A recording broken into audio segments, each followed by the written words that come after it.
Hello students, economic में हम एक मेथड जो है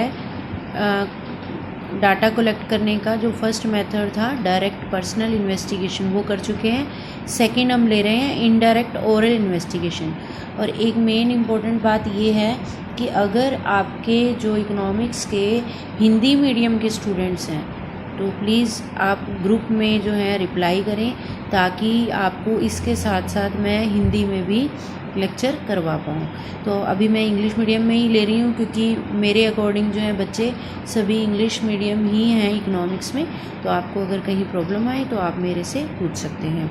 तो नेक्स्ट जो मेथड ले रहे हैं वो इनडायरेक्ट ओरल इन्वेस्टिगेशन ले रहे हैं। वहाँ क्या था, डायरेक्ट पर्सनल इन्वेस्टिगेशन मीन्स सीधा संपर्क, जिससे हमने इंक्वायरी लेनी है।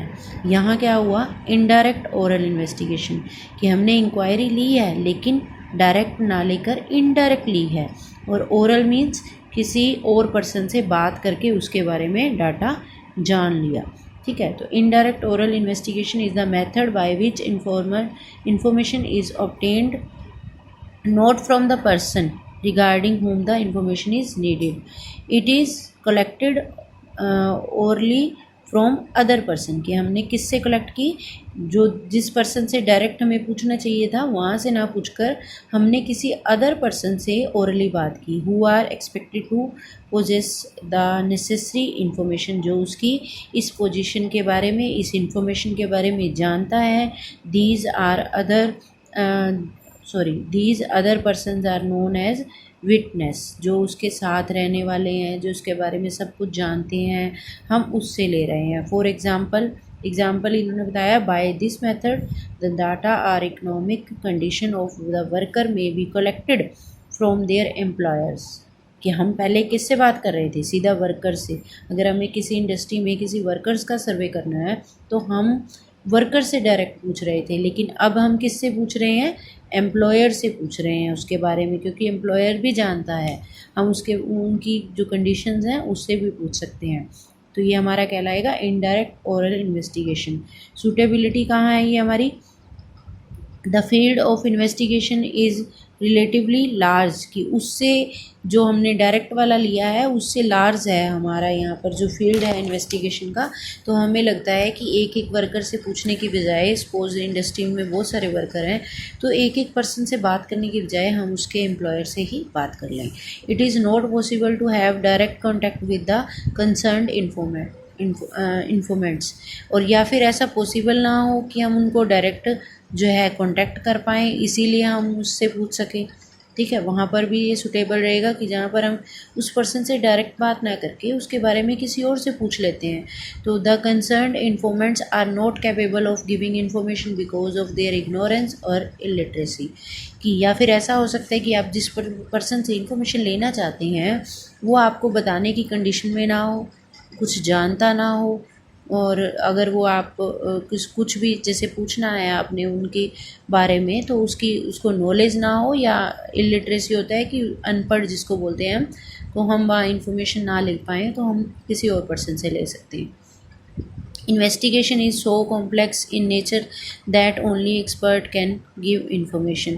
तो इन्वेस्टिगेशन जो कर रहे हैं वो कई बार क्या होती है, हमारी कॉम्प्लेक्स नेचर की होती है, तो उसको हर लोग नहीं दे सकते। अब कई बार हम किसी पर्सन से पूछते हैं, कोई इंडस्ट्री में जो वर्कर काम कर रहा है, कि आपकी सैलरी कितनी है, सपोज उसको सैलरी वर्ड ही नहीं पता। ठीक है, तो इसको उसके बारे में टोटली इन्फॉर्मेशन, ये तो एग्जांपल दिया है मैंने आपको सैलरी का, तो कुछ बातें ऐसी होंगी जो उसको पता ही नहीं होगा कि क्या पूछ रहे हैं। तो उसके लिए भी क्या चाहिए, एक्सपर्ट चाहिए। ठीक है, तो जो उसके बारे में जानकारी रखता हो कि ये बंदा क्या क्या इन्फॉर्मेशन मांग रहा है।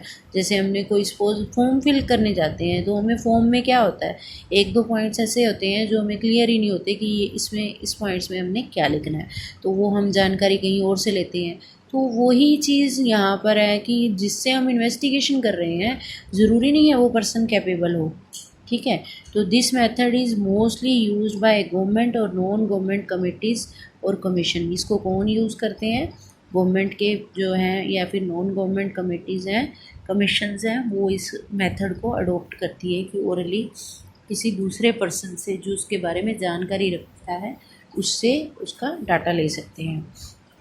इसके मेरिट्स क्या हैं, वाइड कवरेज, ठीक है। इसमें हम ज़्यादा कवर कर पाएंगे हमारे इन्वेस्टिगेशन को, लेस एक्सपेंसिव, क्योंकि हमने क्या किया, डायरेक्ट के अकॉर्डिंग क्या पड़ेगा, हमें लेस पड़ेगा ना। एक तो हर पर्सन से हमें लेना, तो वहाँ टाइम की भी बचत है, सब चीज़ों की बचत होगी, तो लेस एक्सपेंसिव होगा। एक्सपर्ट ओपिनियन, तो using this method an investigator can seek opinion of the expert, thereby can be use more reliable. कि इसमें क्या रहेगा हमारा, कि जो हमने जो जो हमें ओपिनियन चाहिए किसी की भी, जो इन्वेस्टिगेशन कर रहे हैं, तो वो हम एक्सपर्ट के अकॉर्डिंग इसमें वो ऐड कर सकते हैं। नेक्स्ट है फ्री फ्रॉम बायस। ये आप पॉइंट इसमें भी ले सकते हैं और नेगेटिव में भी आएगा, हमारा डीमेरिट्स में भी आएगा कि फ्री फ्रॉम बायस हो सकता है कि आप जिससे जानकारी ले रहे हैं वो किसी के बारे में कुछ गलत बता गया हो, ठीक है, तो ये तो हमारा डीमेरिट्स में हो जाएगा। और मेरिट्स में हमने ये लिया है कि जो हम जिस पर्सन से पूछ रहे हैं वो सही बताएगा, उसके बारे में गलत नहीं बताएगा। कि पर्सनल तो हो सकता है थोड़ा बहुत गलत बता जाए वो, लेकिन जो पर्सन उसको जानता है वो उसके बारे में सही बताएगा। तो simple, this is relative a simple approach of the data collection. ये सिंपल रहेगा हमारा कि हम किसी इनडायरेक्ट पर्सन से कलेक्ट कर रहे हैं। तो इसमें आप देखेंगे कि जो हमारे पॉइंट्स मेरिट्स में है वही हमारे ऑलमोस्ट डीमेरिट्स में होंगे। जैसे फर्स्ट में था उसमें भी ऐसा होगा हमें कि एक तरफ तो हम बायस बोल देंगे, एक तरफ बायस फ्री बोल देंगे, एक तरफ हम सिंपल बोल देंगे, दूसरी तरफ हम कॉम्प्लेक्स बोल देंगे। मतलब ये पॉइंट जो है हमारे कनेक्टेड है। नेगेटिव पॉजिटिव तो हर उसके हैं ना हमारे मेथड के। तो लेस एक्यूरेट, अब इसने क्या कहा लेस एक्यूरेट, क्यों, वहाँ हमने क्या कहा था डायरेक्ट में एक्यूरेसी है वहाँ, क्योंकि हम डायरेक्ट ले रहे थे। लेस एक्यूरेट क्यों है कि जिससे हम क्लियर बात कर रहे हैं, किसी और पर्सन से बात कर रहे हैं, हो सकता है उसको उसके बारे में सारा कुछ पता ना हो, तो वहाँ पर एक्यूरेसी कम हो सकती है। और हो सकता है वो बायस हो, बायस मीन्स पक्षपात रखता हो, तो उसने कहीं ना कहीं उसका हाइड किया है कोई इन्फॉर्मेशन।